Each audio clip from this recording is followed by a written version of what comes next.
할렐루야. 우리 주님 앞에 오신 여러분은 서로 축복하고 또한 서로 사랑하기를 원합니다. 우리 이렇게 축복하시기를 바랍니다. 주의 이름으로 사랑합니다. 주의 이름으로 한 번 더 하는데 주의 이름으로 축복합니다. 우리가 이렇게 믿는 사람들은 자꾸 축복합니다. 사랑합니다. 또 감사합니다. 고맙습니다. 그래야 신앙의 선진국이 되는 거예요. 여러분 미국 사람 보세요. 좀 문만 열어줘도 뭐라고 해요? 땡큐. 길을 좀 비켜줘도 뭐라고 그래요? 땡큐 그러잖아요. 선진국이에요. 선진국 사람들은 감사해요. 그런데 마음이 가난한 사람들은 감사하지 않아요. 아무리 있어도 공허한 사람들은 감사하지 않아요. 그러나 예수님으로 우리가 풍성한 사람은 늘 감사합니다. 축복합니다. 사랑합니다. 이 말씀이 이루어질 줄로 믿습니다. 그래서 아이들한테도 늘 얘야 실수할 수 있잖아요. 떠들 수 있잖아요. 귀찮게 할 수 있잖아요. 그래요 안 그래요? 그래도 사랑한단다. 그래서 오늘 옆에서 우리 재현이가 예배를 같이 찬양하길래 재현아 아빠 멋있지? 네. 좀 다리만 그렇지? 네 그렇더라고요. 이렇게 우리가 칭찬할 때 격려할 때 함대하게 자신감이 생기는 거예요. 하나님의 사람은 늘 격려하고 위로하는 그런 믿음의 사람들이 될 줄로 믿습니다. 자꾸 습관화가 돼야 돼요. 자꾸 믿음으로 선포하기를 바랍니다. 우리 오늘 본문을 가지고 땅을 기경하라라는 제목으로 함께 은혜를 나눕니다. 농촌에서 살아보면 다 알겠지만 농촌의 농번기에는 얼마나 바쁜지 애들이 젖을 떼고 두 발로 걷기만 해도 나가서 일해야 돼요. 심부름을 해야 하고 심지어 물을 떠다가 물 갖다 줘야 하고 그런 일들이 너무너무나 바빠요. 그래야 그렇게 열심히 일해야 가을에 풍성한 열매를 딸 수가 있고 추수를 할 수 있는 거예요. 그냥 놔두면은 잡풀만 자라서 농사가 콩이, 꾀가, 또한 보리가, 밀이, 쌀이 자랄 수가 없는 거예요. 풍성하게 거둘 수 없어요. 농부는 봄이 되면 장기를 가지고 이리야 하면서 밭에 나가서 땅을 깊이 가요. 겨울에 그 많은 풀들, 봄에 생기면서 났던 그 풀들이 기경을 하면서 탁 뒤집어져서 땅속에 들어가고 새로운 흙이 밑에서 나와서 풀들을 쫙 덮고 고운 흙으로 싹 덮여서 거기다 이렇게 쭉 씨를 뿌리는 쫙 씨를 뿌리면 그리고 거름을 주고 그러면서 싹이 나고 열매가 무럭무럭 자라 30배, 100배, 1000배를 이렇게 풍성하게 거둘 수 있는 거예요. 그냥 기경하지 않고 그냥 심으면은 싹이 나도 그 다른 풀들한테 영양분을 다 뺏기고 햇빛을 보지 못하기 때문에 자라지 못하는 거예요. 그런데 오늘 성경에 보면 이스라엘을 향하여 여호와 하나님께서 너희가 땅을 기경하라 라고 말합니다. 아니 하나님과 우리와 무슨 상관이 있는데 땅을 기경하는 것과 무슨 상관이 있는데 너희가 땅을 기경하라 라고 말씀합니다. 여호와 하나님께서 땅을 기경하라는 것은 뭐냐면 이스라엘 백성들을 향하여 너희가 심령을 기경하라는 거예요. 여호와 하나님께서 이스라엘 백성들에게 너희가 묵었던 마음, 악한 마음, 죄악된 마음, 하나님을 신뢰하지 못한 마음, 우상 숭배했던 그런 모든 마음들을 다시 기경을 해야 너희가 복을 받고 저 다른 나라로부터 침입으로부터 여호와 하나님이 보호해 주시고 메뚜기 떼로부터 보호해 주시고 질병으로부터 보호해 주시고 여호와 하나님께서 너희를 영원토록 너희 후손들까지 지켜주시겠다라는 말씀이에요. 이스라엘이 어떤 상황이었습니까? 이스라엘이 10장 1절에 보면 이렇게 말해, 열매를 무성하고 포도나무가 열매가 많이 이렇게 따게 되고 수확이 돼서 너무나 즐거웠어요. 그들이 우리가 여호와 하나님을 믿지 않아도 이렇게 잘 되니까, 우리가 지금 우상을 믿어도 이렇게 포도나무의 열매가 얼마나 잘 맞느냐, 씨를 뿌려도 땅에서 곡식이 얼마나 자라서 이렇게 풍성하거든요. 우리는 여호와 하나님을 믿지 않아도 돼. 우리가 지금까지 이방인들, 저 애굽에서 온 이방인 신을 섬기고 저 바벨론에서 온 이방 신을 섬겨도 이렇게 잘 되는데 우리가 여호와 하나님을 섬길 필요가 뭐냐?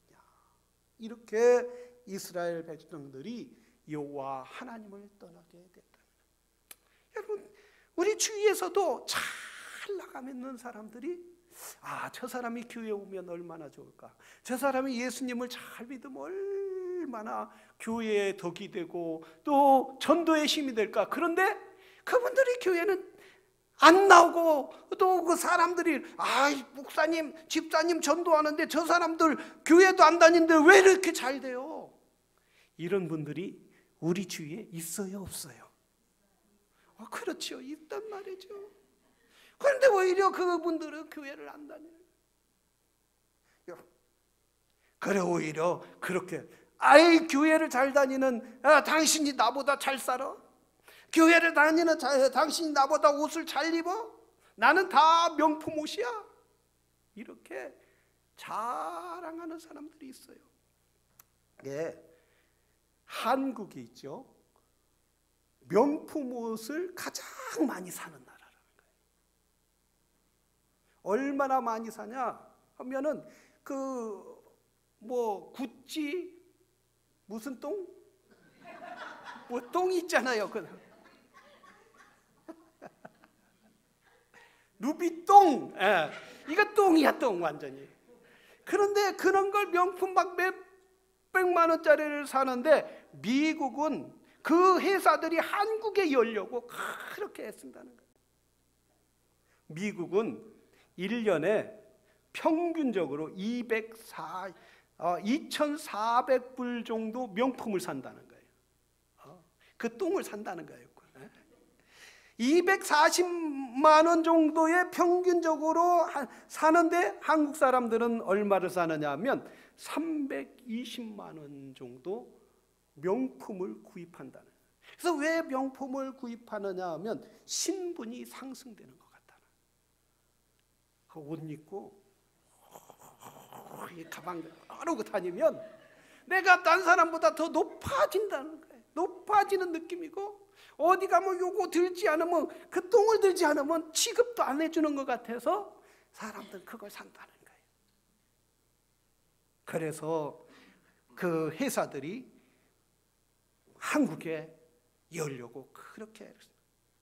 왜 그렇습니까? 마음이 허전한 거예요. 내가 경제적인 여유는 있는데 뭔가 채워주려고 하지만 그걸로 채운다고 해서 내 마음이, 심령이 채워지는 게 아니라는 거예요. 그것이 성공했다, 그것이 출세했다, 그것이 높아진다는 것이 아니라는 거예요. 너희는 아무리 포도나무의 열매가 잘 되고 또한 곡식이 잘 된다 할지라도 그 우상이 너희를 축복한 것이 아니라 여호와 하나님 앞에 돌아오라는 거예요. 너희가 여호와 하나님 앞에 돌아오는 것이 살 길임을 여호와 하나님은 말씀하여 주신다는 사실이에요.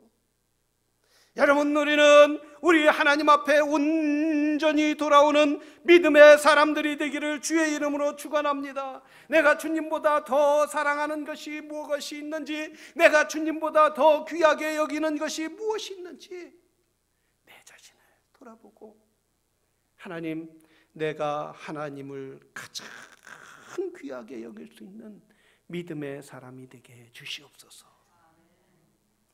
이것이 믿음의 사람들에게는 복이에요. 이것이 은혜라는 사실이에요. 그럴 때 우리 하나님께서 평안을 주시고 특별한 걸 먹지도 않았지만은 건강을 주시고 말해요.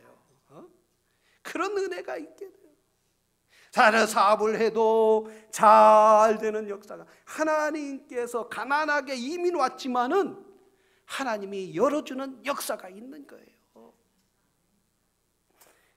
우리 하나님 앞에 이스라엘아, 너희가 들어라.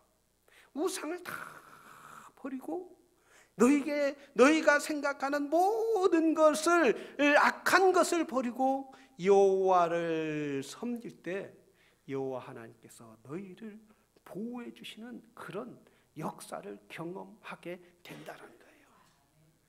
여러분, 우리는 가진 것이 없어도 오히려 감사하는 성도들이 되기를 바랍니다. 오히려 내가 하나님 물려받는 재산이 없어도 하나님 나에게 주신 오늘 삶, 여호와 하나님을 섬기고 교회에 와서 예배를 드림으로 말미암아 이것이 나에게 은혜요 축복인 줄로 믿으시기를 주의 이름으로 축원합니다. 나는 자랑하고 싶은 게 있어요. 뭘 자랑하고 싶으냐면 우리 이 큰아들을 자랑하고 싶어요. 이렇게 세미나리를 가고 거기 가서 전도사 하는데 그저 아버지가 돈이 없어서 대해주는 것도 없어요. 그런데 얼마나 감사한지 말해요. 한 번은 우리 집사람 엄마하고 전화를 통화하는데 그런 얘기를 해요. 뭐 애가 아프냐, 배가 얼마나 불렀느냐, 먹었느냐, 산모가 먹었느냐 안 먹었느냐 이렇게 했더니 여보 전화 끊으래. 그래. 아니 엄마하고 전화하는데 전화를 끊으라는 거예요. 이 괘씸한 놈들. 그런데 왜 끊으라고 했느냐면 며느리와 함께 예배를 드린다는 거예요.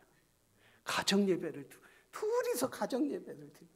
둘이서 자기 시간을 딱 정해놓고 어떤 전화도 어떤 일도 안 하고 둘이 모여서 예배를 드린다는 거예요.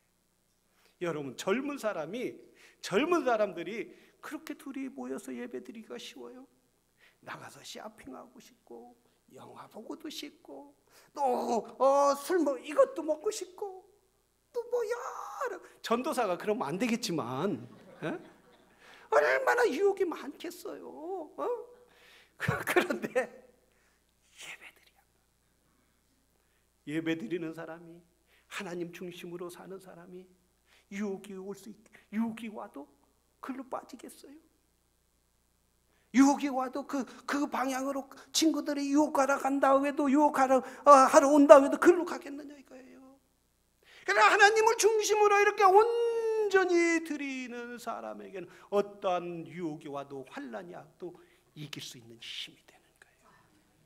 사랑하시는 성도 여러분, 우리 자녀들하고 예배드리길 바랍니다. 혼자라도 드리기를 바라요.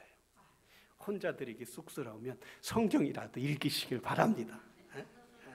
성경 쫙 보고 우리 아이들이 어려서부터 우리 엄마가, 우리 아버지가 성경을 보고 하나님 말씀 가운데 쓰는 것을 보면 그 아이들은 세상에 갔다도 다시 돌아오는 역사가 있는 거예요. 빠지려고 해다가도 우리 엄마가 기도하는데, 우리 아버지가 기도하는데 내가 그걸로 가면 안 되지. 우리 유대인들은 항상 모여서 예배 드리는 거예요. 온 식구가 와서 아이들과 함께 와서 손에 손잡고 와서 예배를 드려요. 그리고 그 말씀을 가지고 일주일 동안 가정 예배를 드리는데 유대인 애들은 세상으로 절대 빠지지 않고, 그래서 0.2%가 노벨상의 67%를 받고 하버드, 예일, 프린스턴 35%의 학생들이 거기를 다 다니는 거예요. 그런 축복이 있는. 졸업봐도 명문대 졸업하면 뭐예요? 부모에게 귀하게 여길 줄 알아야 하는데 이 아이는 말씀으로 자란 애들은 부모에게도 끈끈한 정이 있고 형제에게도 끈끈한 정이 있고 그렇게 살아가는 거예요. 하나님의 중심으로 사는 믿음의 사람들이 되기를 주의 이름으로 축원합니다. 13절에 보면 이렇게 말했어요. 이스라엘의 교만에 대해서 오늘 지적하고 있다는 거예요. 너희는 죄악을 밭가라 좌를 거두고 결짓을 열매를 먹었나니 이는 내가 네 길에서 용사의 말 많음을 의뢰하였습니다. 자, 이스라엘 사람들이 지금 어떤 생각을 갖고 있느냐, 우리가 군대가 많아. 그래서 적이 쳐들어와도 우리는 능히 이길 수 있어. 우리는 무기가 얼마나 많은데, 전차가 이렇게 많은데 적들이 저 바벨론이 쳐들어와도 우리는 이길 수 있어. 여호와 하나님을 의지하지 않아도 우리는 승리할 수 있단 말이야. 하나님을 의지하지 않고 믿지 않고 신뢰하지 않고 교만하다는 거예요. 성경은 뭐라고 말하고 있습니까? 전쟁에는 사람에 속한 것이 아니라 여호와 하나님께 속했다고 말씀하고 있어요. 이번 전쟁을 보니까 우크라이나와 러시아의 전쟁 보니까 진짜 전쟁은 사람에게 속한 것이 아니라 하나님께 속했더라. 무기에게 속한 것이 아니라 하나님께 속했더라. 왜냐하면 러시아는 세계 무기의 2위예요. 1위는 어디예요? 1위는 미국이에요. 2위는 어디냐면 저 러시아예요. 저 우크라이나는 몇 위냐면 28위예요. 하늘과 땅의 차이란 말이죠. 탱크가 러시아는 수천 대가 있고 러시아는 우크라이나는 몇백 대밖에 없는. 전쟁을 붙이면 모든 전쟁학자들이 러시아가 일주면 이 키우이를 점령하고 한 달이면 저 우크라이나를 점령할 거다. 늦어도 한 달밖에 안 갈 거다. 근데 지금 전쟁이 1년이 넘게 걸리고 지금 우크라이나 군인들이 전쟁에서 이기고 있단 말이죠. 다 쳐들어왔던 사람들을 물려나게 되고 어떤 사람들이 이렇게 나가다가 러시아 땅도 점령할 수 있겠다. 이렇게 왜 그렇습니까? 하나님께서 도와주시는 거예요. 하나님께서 저 유럽의 지도자들을 마음을 감동시키고 또 미국의 조 바이든 대통령을 감동시켜서 저 나라를 도와줘야겠다. 저 나라가 뚫리면 그 유럽 전체가 뚫리고 러시아가 계속해서 남진하면 유럽까지 공산화가 되면 안 되겠다. 우리가 거기서 막여야겠다. 이런 마음을 하나님이 주신 거예요. 저 우크라이나와 미국과의 관계는 전혀 이기적인 지정학적인 미국이 군대를 보낼 필요가 없는 거예요. 그래서 전 대통령들은 뭐라 했어요? 거기에 우크라이나 우리가 손댈 필요가 없다. 국익이 없다. 그런데 조 바이든은 국익도 없는데 군사력을 보내고 돈을 보내고 탱크를 보내고 미사일을 보내서 우크라이나의 싸움을 막 이길 수 있도록 도와주는 거예요. 이걸 누가 주셨어요? 이 마음을? 하나님이 주셨다는 거예요. 여호와 하나님께서 지도자의 마음을 감동시켜서 저 나라를 공산화되면 안 되겠다 이런 마음을 주셨기에 무기를 내주고 또 군인들을 훈련시키고 또 장비를 훈련시키는 걸 쓴 방법을 알려서 이길 수 있게 하는. 여러분, 전쟁은 무기에 달린 것이 아니라 하나님께 달렸다는 사실이에요. 그렇기 때문에 하나님께 달린 거예요. 우리가 영적인 싸움에서도 늘 나는 이길 수 있다가 아니라 하나님 나는 부족합니다. 나는 연약합니다. 내가 하나님이 도와주시지 않으면 성령이 도와주시지 않으면 나는 영적인 싸움에서 패할 수밖에 없습니다. 하나님 도와주시옵소서. 이렇게 겸손한 마음을 가져야 한다라는 거예요. 낮은 마음을 가져야 한다는 거예요. 그렇기 때문에 우리 믿음의 사람들은 기도하는 거예요. 기도할 때 하나님은 도와주신다고 했어요. 너희가 내게 와 부르짖으면 내가 응답해 주시겠다고 우리 하나님은 말씀하여 주셨다. 겸손한 사람은 기도하는 줄로 믿습니다. 나의 부족을 깨닫는 사람은 기도하는 줄로 믿습니다. 그래요. 기도하는 사람은 하나님이 손을 내밀어서 그들을 구원해 주시고 믿음의 사람을 보내주시고 주위에 나를 격려하고 위로할 사람을 보내주시고 어려움을 뚫고 나갈 수 있는 사람들을 보내주신다는 거예요. 기도는 우리의 안식이라는 거예요. 기도는 우리 안식, 빛으로 인도하리. 뭐 할 때? 뭐 할 때? 뭐 할 때? 앞이 캄캄할 때. 앞이 캄캄할 때. 앞이 캄캄할 때 기도 잊지 마세요. 앞이 캄캄할 때 기도 잊지 마세요. 내가 이길 수 있어. 이건 아무것도 아니야. 하이 그까짓 거 이러는 것이 아니라 하나님 나에게 도와주시옵소서. 오직 나를 도와줄 분은 우리 주님밖에 없습니다. 하나님 우리 자녀들을 죄악 가운데 빠지지 않도록 도와주시옵소서. 우리의 후손들이 믿음 가운데 설 수 있도록 도와주시옵소서. 자기들에게 주어진 삶을 잘 살아갈 수 있도록 하나님 도와주시옵소서. 우리 하나님께 이렇게 기도해야 한다는 거예요. 그럼 우리 하나님은 도와주시겠다는, 함께하여 주시겠다라는 거예요. 능력의 하나님의 손을 펴주시겠다라는 거예요. 사랑하시는 성도 여러분, 2023년은 우리 묵은 땅을 기경하는 해가 되기를 바랍니다.